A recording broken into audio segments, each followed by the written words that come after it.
Hai, saya Agus Setiawan dan hari ini saya kedatangan seorang tamu spesial, Bapak Rio Rizaldi. Nah, kita mau bahas hal yang sangat-sangat menarik, hal yang dibutuhkan oleh setiap orang yang mau sukses dan punya pendapatan.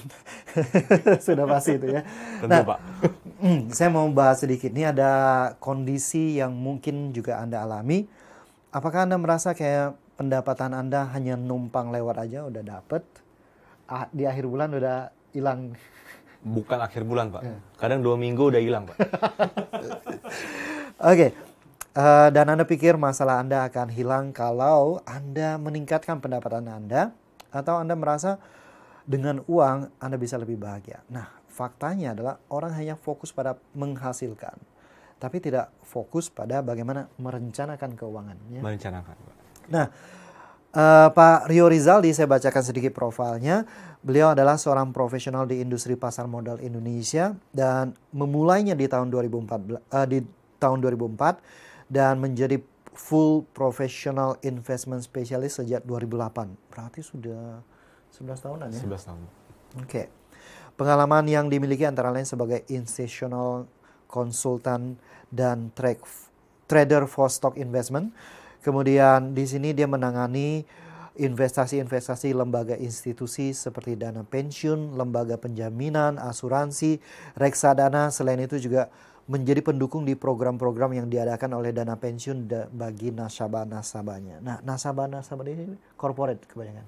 Corporate, Pak. Corporate ya.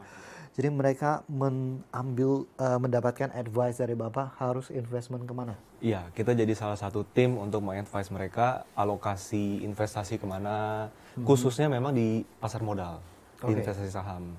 Jadi kita memberikan rekomendasi berkala kepada mereka bagaimana apa yang harus mereka lakukan, dan mereka mempertimbang itu sebagai salah satu trading strategi atau investment strategi dari dana yang mereka kelola itu. Nah, oke. Nah, saya pribadi mengenal banyak perencanaan keuangan. Mereka punya latar belakang yang berbeda-beda. Saya juga mengenal trader saham yang berbeda-beda. Nah, kalau setiap kali saya ngobrol ke Pak Rio, setiap pertanyaan saya selalu dijawab secara fundamental. Jadi saya pulang jawabannya tuh puas. Thank you, Pak. Karena ada orang yang ketika saya konsultasi, saya tanya, jawabannya ngambang. Jadi saya muncul makin banyak pertanyaan.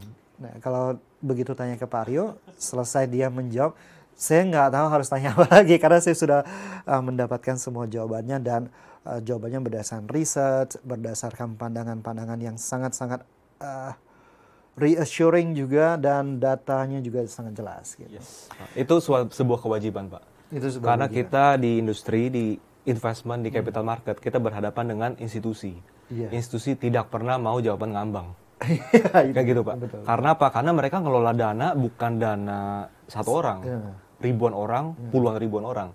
Artinya setiap decision making yang mereka ambil itu harus ada landasan teorinya dan pada akhirnya harus memberikan benefit kepada para pesertanya, investornya atau siapapun itu. Yes. Jadi memang precise answer berdasarkan fundamental itu jelas suatu yang tidak bisa ditawarkan lagi. Yes. That's why paling enak kalau konsultasi sama beliau. Nah, di sisi corporate beliau sebagai advisor di sana dan di sisi kepada para individual beliau menulis sebuah buku Retirement, A Money Makeover for Your Financial Freedom. Jadi buku ini mengajarkan bagaimana Anda mulai bisa mengatur kembali keuangan Anda sampai Anda bisa mencapai financial freedom yang Anda inginkan. Plannya apa? Dan menariknya adalah buku ini mengajarkan berapapun penghasilan Anda bisa sukses. Bisa. Iya. Berapapun, Pak. Berapapun ya. Berapapun. Jadi mau UMR, mau punya penghasilan besar. Biasanya kalau ini sebelum kita masuk, saya jadi curious tiba-tiba kepikiran.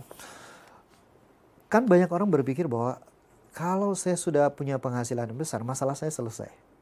Nah, tapi dari pengalaman Pak Rio mengkonsultasikan sekian banyak orang, apa yang terjadi dengan orang yang misalnya punya penghasilan 50 juta, 100 juta sebulan gitu? Pada dasarnya semakin tinggi income, semakin banyak spending, Pak. Karena kadang orang itu balas dendam. Oh, dulu saya hidup susah, saya nggak punya uang. Sekali punya income, oh dulu saya nggak bisa beli ini, saya mau beli deh. Gitu. Income naik, wah dulu saya pengen beli itu, sekarang saya bisa beli dan akhirnya apa? Tanpa disadari, ya income numpang lewat, Pak. Income numpang lewat. Masuk awal bulan, habis di akhir bulan. Syukur-syukur akhir bulan, ternyata di tengah bulan. Jadi tidak peduli berapa besar penghasilannya? Nggak peduli. Tetap semuanya sama? Semuanya sama, semuanya bisa. Karena sekarang kalau kita lihat instrumen investasi udah sangat banyak. Dan itu semua bisa dimulai dengan modal yang kalau dulu harus besar. Sekarang kita punya opsi kalau mau modal kecil apa, modal menengah apa, modal besar apa, itu semuanya sudah ada. Oke. Artinya punya penghasilan kecil Anda nggak bisa nabung, sama punya penghasilan besar belum tentu juga bisa nabung. Kayak gitu ya? Betul, Pak. Jadi masalahnya sama. Masalahnya klasik. Money is a number only. Baik, kenapa sih, apa yang mendorong Bapak untuk terjun ke dalam dunia pengelolaan keuangan? Di financial planning, saya secara personal banyak berhubungan dengan dana pensiun. Oke. Dengan investasi yang mengelola dana banyak orang, gitu, Pak.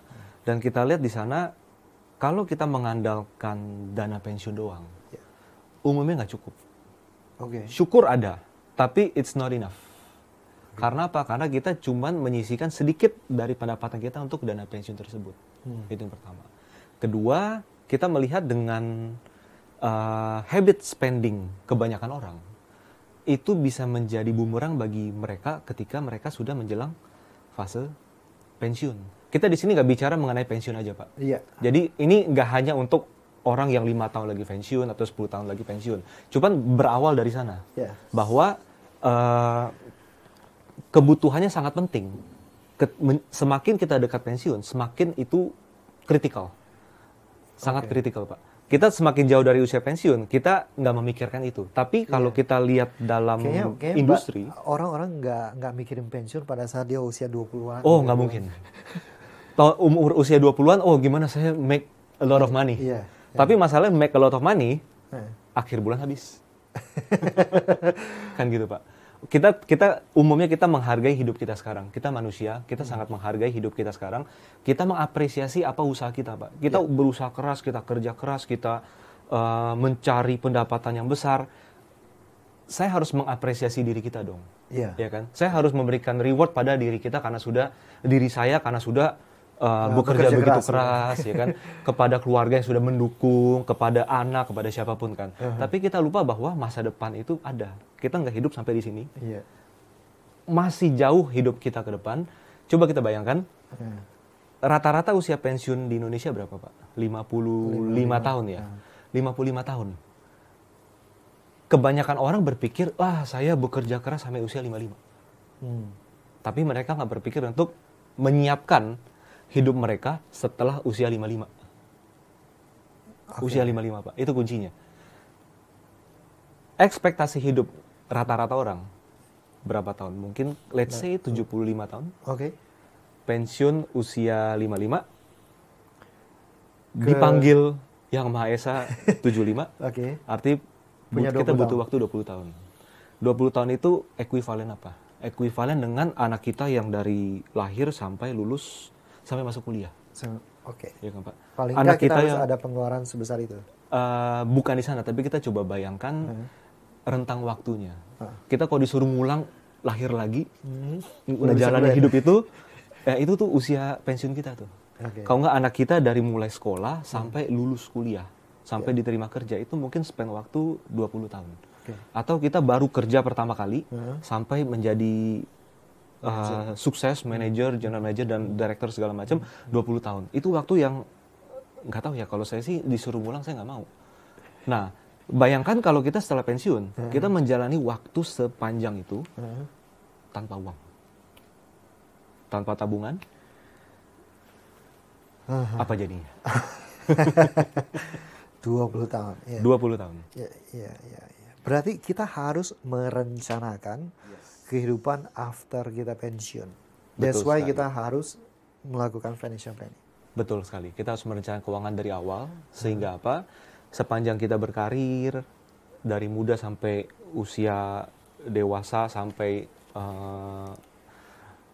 sepuh, kita punya konsistensi dalam merencanakan keuangan hingga itu menjadi habit, Pak. Menjadi habit, dan habit itu berjalan terus bahkan sampai ketika usia pensiun. Masalah kebanyakan orang apa? Kerja keras, mungkin nabung nggak terlalu banyak. Pensiun, dapat uang pensiun. Apa yang terjadi? Uang pensiun dibeliin mobil, Pak. Uang pensiun dibuka untuk usaha. Nah, itu menjadi suatu hal yang sangat beresiko bagi kita semua untuk tidak merencanakan keuangan. Karena apa? Kita membeli sesuatu yang nilai turun, kita memulai sesuatu yang uncertainty-nya tinggi. Padahal ketika kita udah usia 55, kita kan pengen sesuatu yang certain. Yes. Kita jangan masuk ke sesuatu yang nggak pasti lagi. Iya, iya. Itu yang berbahaya.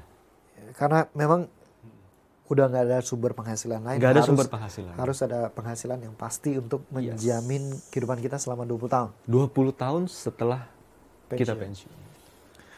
Saya pernah mendapatkan sebuah kisah seorang wanita, dia kerja sebagai sekretaris hukum. Kira-kira gajinya ya gaji sekretaris. Dia kerja cukup lama sampai usia 95 tahun dia meninggal. 95 tahun. Nah, sebelum dia meninggal dia membuat sebuah wasiat. Dia menyumbangkan semua hasil investasinya sebagai seorang sekretaris ke yayasan yang menurut dia layak untuk mendapatkan investasinya. Dia nggak kenal sama orang tersebut, orang yang punya yayasan juga nggak kenal sama dia. Yang dia sumbangkan itu, Pak, 8,2 juta US dollar. Wow, luar biasa, Pak. Nah, itu luar biasa. Kemungkinan besar ketika dia menjalani pensiun pasti dia aman, Pak. Pasti aman. Pasti aman. Dan bahkan waktu dia meninggal dia juga bisa menyumbangkan sebesar itu. Ya, betul sekali. Jadi ketika orang meninggal ada sesuatu aset yang disumbangkan, artinya kemungkinan besar memang perencanaan keuangannya sudah bagus, sudah sangat mantap. Investasinya luar biasa banget. Apalagi ketika pensiun, asetnya itu bisa memberikan income bulanan atau tahunan yang bisa mencukupi biaya hidup mereka. Ya memang itu yang harus ditargetkan semua orang. Berapapun usia sekarang, untuk masa mendatang itu harus jadi apa istilahnya? Jadi target hidup semua orang. Gitu. Jangan sampai ketika pensiun, yang banyak kejadian saat ini adalah kan mengandalkan anak. Ya kan, banyak anak banyak rezeki. Artinya ketika pensiun banyak anak banyak income. Sorry to say, tapi ya mungkin seperti itu. Tapi kita kan harus lihat gimana kalau anak kita dia juga punya beban tersendiri dalam rumah tangganya. Nah, di sana kita harus lihat. Mungkin bukan karena anaknya juga punya banyak anak, Pak. Anaknya punya banyak anak.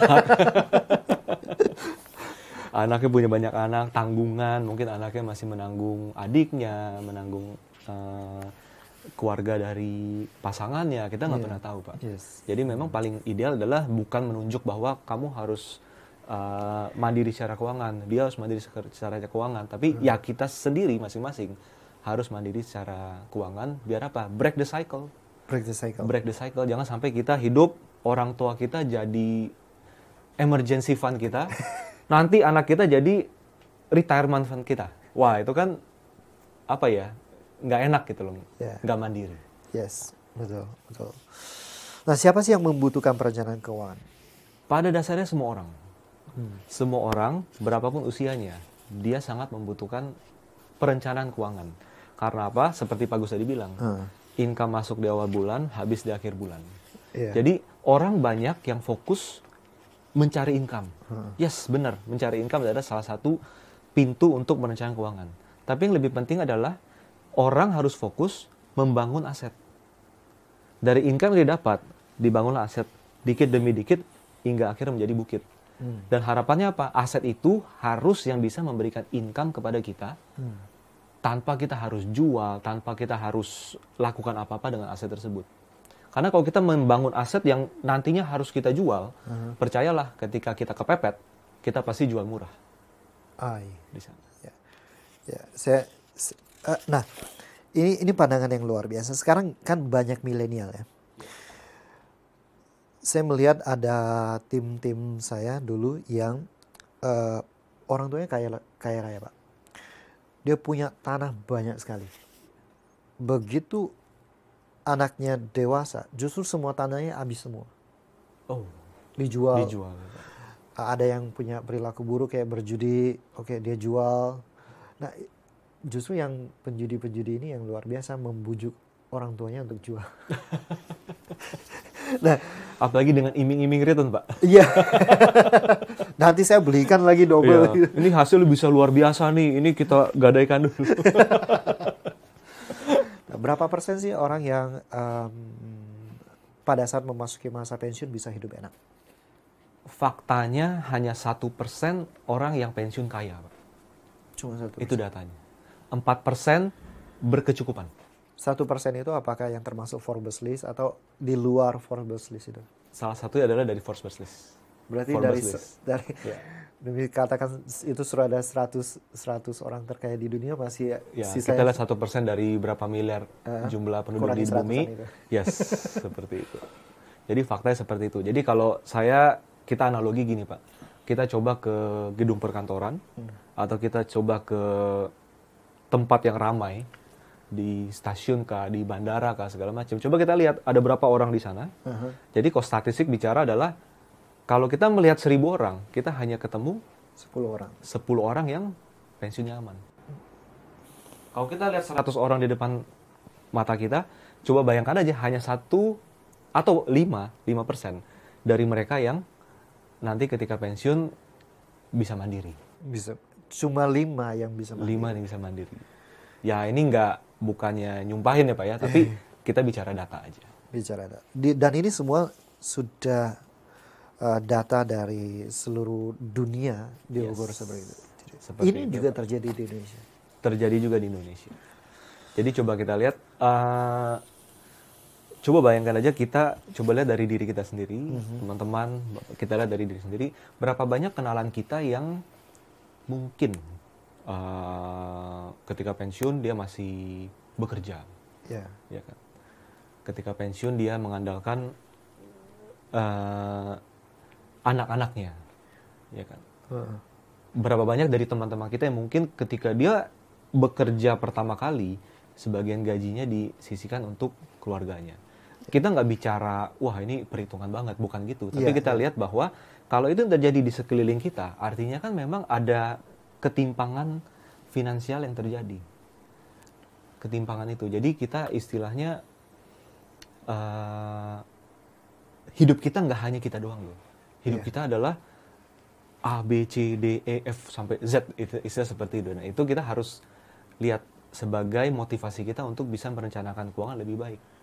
Ya, berarti bukan segala-galanya tentang uang, ya? Bukan. Tapi A, B, C, D sampai Z semuanya butuh uang. Yes.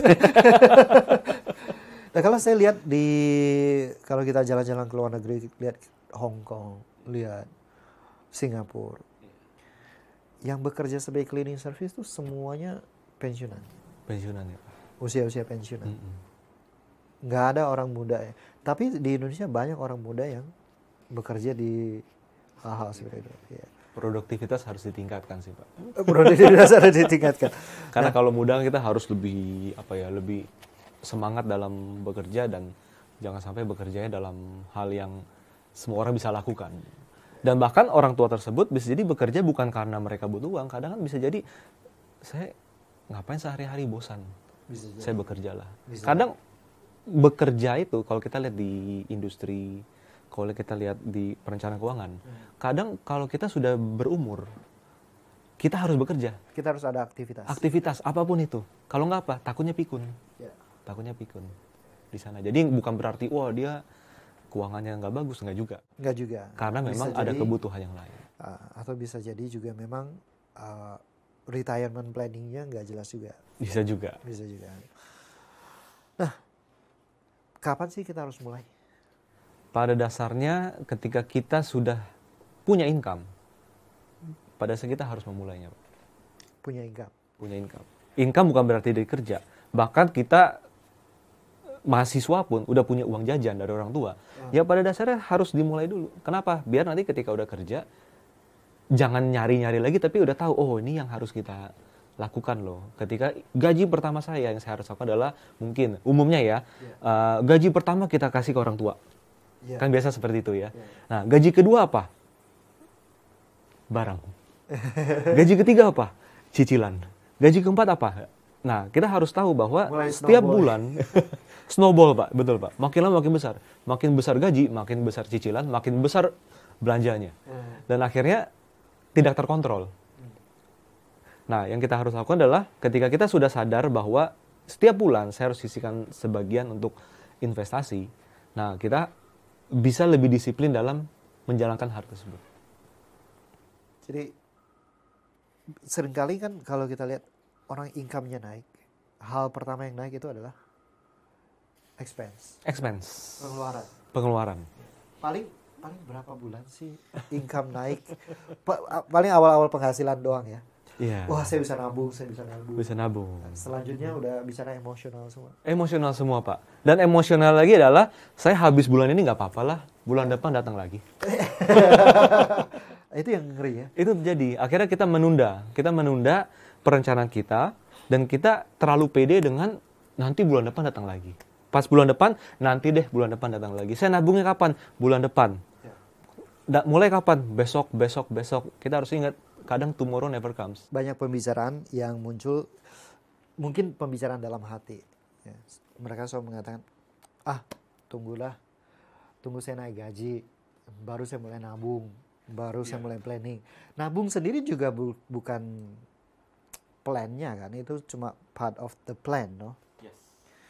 Nah, itu yang sering kali. Saya ingat banget dulu saya punya limiting belief yang seperti ini. Saya nggak mau nabung. Kenapa? Karena dalam mindset saya tuh nabung itu buat jaga-jaga kalau ada apa-apa. Emergency fund, Pak. Emergency fund, ya kan? Karena kalau ada tabungan, saya bisa apa-apa. Sebaiknya saya nggak usah ada tabungan. Sampai sebegitunya. Jadi mulainya telat banget. Ini pandangan seperti itu harus seperti apa? Dalam arti, saya tunggu naik gaji dulu deh, baru mulai nabung. Sebenarnya kita perlu punya kesadaran adalah berapapun income kita, Pak, kita harus sisihin. Kita kan ya di masyarakat, kita kan income kita sisihkan untuk apa? Untuk sosial, untuk agama, untuk keluarga dan lain-lain gitu, Pak ya. Nah, kita harus satu yang kita harus ingat adalah kita sisihkan untuk masa depan. Nah, masa depan itu masalahnya adalah terlalu di depan, Pak. Kita nggak kebayang. Human paling susah untuk hidup. Paling susah untuk, ya Pak ya, sangat susah kan untuk membayangkan masa depan ada apa. Udahlah nanti aja lah. Apa yang terjadi, whatever will be lah. Kan seperti itu. Nah, tapi kita harus punya mindset bahwa masa depan itu uncertain. Kita harus punya bantalnya, kita harus punya bumpernya untuk menghadapi uncertainty itu. Itulah kenapa kita menyisihkan sebagian pendapatan kita untuk kita tabung. Nah, tapi ya seperti Pak Agus bilang, tabung nggak selesai di nabung doang. Karena kalau nabung doang, income-nya nggak ada, kalah sama inflasi harga barang. Nah, dari yang kita sisihkan untuk ditabung itu, kita mulai jadikan apa yang kita tabung itu sesuatu yang produktif. Sesuatu yang produktif dalam arti apa? Dia bisa tumbuh, lebih tinggi tumbuh daripada kenaikan harga-harga barang, let's say seperti itu. Dan alangkah baiknya kalau setelah dia, seiring dengan dia bertumbuh, dia memberikan seperti income, recurring income kepada kita. Entah bulanan, entah setengah tahunan, entah tahunan. Nah, itu yang kita perlu ingat. Jadi, pastikan nilainya tumbuh, dan dia selalu memberikan passive income. Itu seperti kalau kita memiliki angsa bertelur emas istilahnya, Pak. Jadi semakin besar angsanya, semakin banyak telurnya, semakin besar telurnya. Dan kita nikmati adalah telurnya. Jadi setiap periode waktu selalu ada income buat kita yang bisa kita gunakan, kita andalkan untuk kebutuhan bulanan kita, tahunan kita. Nah, itu yang akan menjadi, itu yang wajib menjadi target bagi setiap orang dalam merencanakan keuangan. Jadi jangan sekedar hanya beli aset, harga naik, nanti dijual. Harga naik, dijual. Nanti apa? Itu sama kayak passive income. Kalau saya mau dapat income, saya harus melakukan sesuatu. Nah, kalau kita ingin... Maksudnya sama dengan active income? Active income. Ya, sorry. Ini jadi sama seperti active income. Kalau kita ingin mendapatkan hasil, kita harus jual. Mau sampai kapan?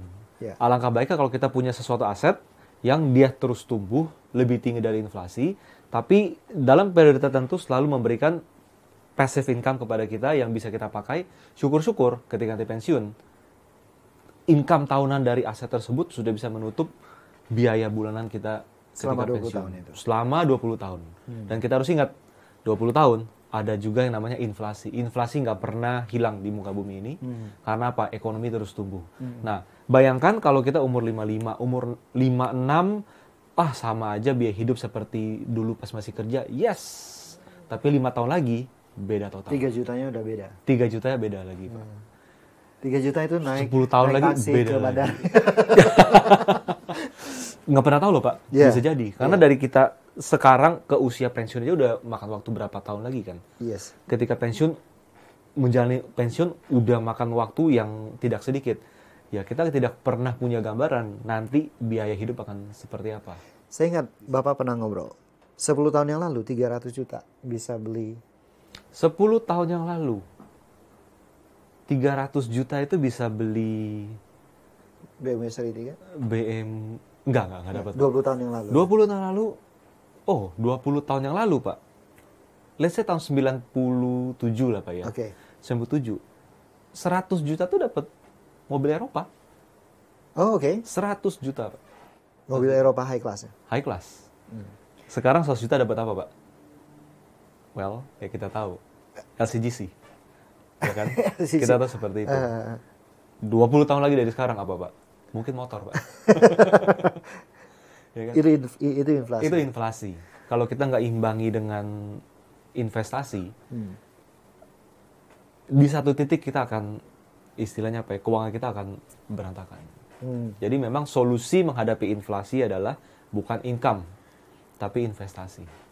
Carilah investasi yang laju naiknya, laju pertumbuhan lebih tinggi dari inflasi. Oke, itu dibahas di buku ini ya. Itu kita bahas di buku ini. Pak, ada pandangan kayak gini. Pak, kalau saya mau investasi, kan uang saya masih kecil. Nggak berasa itu hasilnya. Ya, Ya tunggu gede aja lah. masalahnya kalau sudah besar, kita baru investasi, kita udah membentuk habit menghabiskan uang.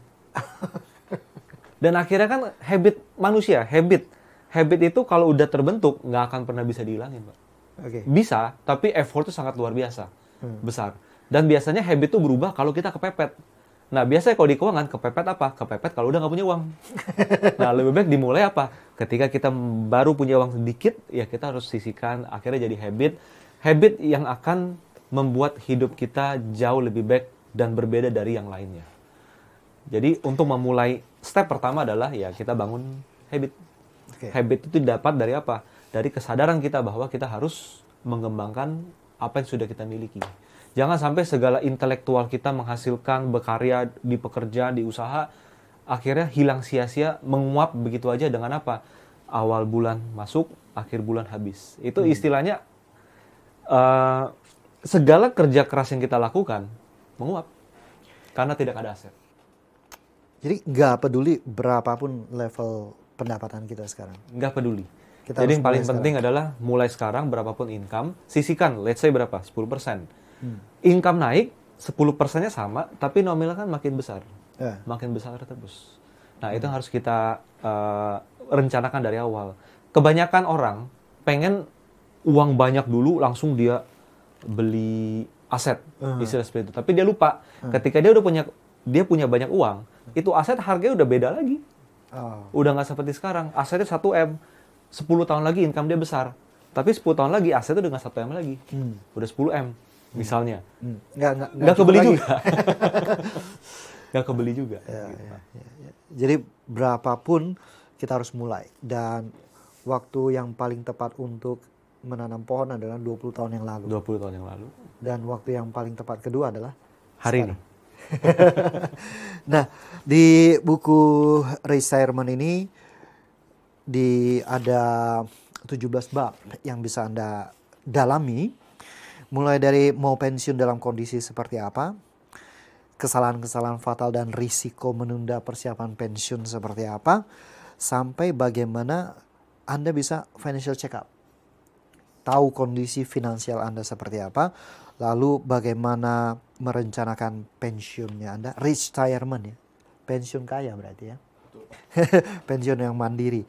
Nah, kemudian bagaimana mempraktikkan habit yang ada 5 habit yang bisa membantu tercapainya financial freedom. Nah, itu akan dibahas semuanya di buku Retirement. Nah, khusus untuk Anda yang menonton video wawancara ini, Pak Rio punya bonus untuk Anda. Buat Anda yang membeli buku Retirement di link di bawah ini, Anda akan mendapatkan pelatihan 5 hari dari Pak Rio. Nah, Pak, pelatihan 5 hari ini bahas apa aja, Pak? Jadi untuk pelatihan 5 hari ini kita akan membahas mengenai yang pertama adalah kita memahami konsep keuangan, bahwa dalam hidup kita selalu ada namanya financial gravity. Financial gravity. Jadi uang susah-susahnya kita dapatkan, semudah-mudah itu keluar dari tangan kita. Gravitasi. Semua kita dapatkan jatuh ke bawah. Semua kita dapatkan jatuh ke bawah. Nah, itu financial gravity. Yang kedua adalah kita akan membahas mengenai money mindset. Jadi mindset yang keliru, yang berkembang di masyarakat ini seperti apa, itu kita harus pahami dulu, dan akhirnya kalau kita tahu itu adalah sesuatu yang harus kita benahi, kita jadi punya batu landasan untuk bisa melangkah lebih laju, memulai dengan optimis. Yes. Karena optimisme dan keyakinan itu yang mendrive kita untuk take action. Betul. Lalu yang ketiga adalah kita akan bicara mengenai kondisi di masyarakat saat ini terhadap keuangan. Kita sebut sebagai sandwich generation atau burger generation. Jadi istilahnya kita di tengah-tengah, ada yang di atas, ada yang di bawah, dan itu menekan kita. Terus-menerus. Nah, apa yang harus kita lakukan? Biasanya muncul karena masalah apa? Jadi itu sesuatu yang susah, Pak. Naik salah, turun salah, maju kena, mundur kena. Kan seperti itu. Nah, itu akan jadi pembahasan kita di bonus yang hari ketiga. Lalu kita akan bicara mengenai solution. Jadi dari hari keempat. Solution, apa sih yang harus kita lakukan? Dari apa yang sudah kita capai saat ini, apa yang harus kita rencanakan ke depan untuk memulai sesuatu yang lebih baik secara keuangan di sana. Dan untuk yang hari kelima adalah kita akan mempelajari mengenai personal finance. Jadi personal finance ini teman-teman akan belajar bagaimana mengenal diri sendiri dari keuangan. Karena batu landasan paling utama bagi kita untuk merencanakan keuangan adalah kita mengenal diri sendiri. Diri sendiri dari apa? Ya diri sendiri secara psikologis, ya mungkin kita banyak metodenya. Tapi kita kalau bicara keuangan, kita harus mengenal diri sendiri dari keuangan kita. Dan keuangan kita harus kita punya mappingnya. Kondisi sekarang seperti apa, kebutuhan masa depan seperti apa, cara mencapai seperti apa, dan itu bisa kita dapatkan hanya kalau kita mengenal dan memiliki data keuangan dari diri kita. So, buat Anda yang mau mulai merencanakan keuangan Anda dengan tepat, jadi dengan membeli buku Retirement di tombol di bawah ini atau link di bawah ini, maka Anda akan mendapatkan 5 pelatihan jumpstart untuk mempersiapkan financial planning Anda dengan benar. Jadi itu fondasi yang sangat penting, sehingga kalau ini sudah ada, maka mereka sudah siap. Anda sudah siap untuk tahap selanjutnya. Tahap selanjutnya membangun habit untuk mencapai keuangan yang jauh lebih baik. Yes, tapi yang 5 ini harus ada dulu. Kalau nggak ada 5 ini, Anda akan bingung harus mulai dari mana, tidak akan ada kejelasan. So, ini adalah pelatihan spesial buat Anda selama 5 hari yang didapatkan hanya kalau Anda beli buku Retirement ini dengan tombol di bawah ini. Oke? So, pastikan Anda segera punya buku Retirement dan bisa mengikutinya. Dan silakan melakukan pembelian di tombol di bawah ini. Dan kita akan langsung di training selama 5 hari oleh Pak Rio, step by step. Jadi mungkin nanti Anda perlu mempersiapkan banyak hal setelah mengikuti training-training itu. Sudah pasti ya, banyak PR-nya Pak ya? Pasti Pak. PR awal banyak, tapi nanti ngejalaninnya gampang Pak. Yes, disiplin sekarang, kita akan freedom kemudian. Oke, so sampai bertemu di video wawancara selanjutnya. Pak Rio, thank you so much atas kehadirannya. Thank you Pak Agus. Sukses selalu.